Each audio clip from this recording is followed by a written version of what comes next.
اور اب آپ کو بتائیں گے نبی محرم الحرام کا مرکزی جلوس امام بارگاہ اسنا عشری G62 سے برآمد ہوگا۔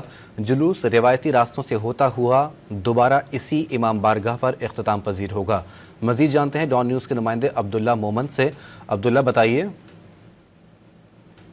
جی، نویں محرم الحرام کا مرکزی جلوس اسنا عشرہ G62 سے نماز ظہرین کے بعد جو ہے وہ برآمد ہوگا، اور یہ جلوس مختلف راستوں سے ہوتے ہوئے رات گئے تک اپنے منزل کو پہنچے گا۔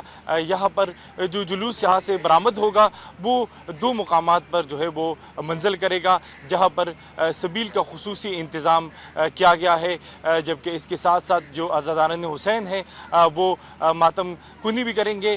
اس کے ساتھ اگر ہم سیکیورٹی کی بات کریں تو اسلام آباد میں اس وقت جو G62 کا علاقہ ہے اس کے اطراف میں انتہائی سخت سیکیورٹی ہے۔ نہ صرف خاردار تاریں لگائی گئی ہیں بلکہ پولیس، رینجرز اور جو خصوصی فورس ہیں ان کے دستے بھی جو ہے وہ چاروں اطراف میں موجود ہیں۔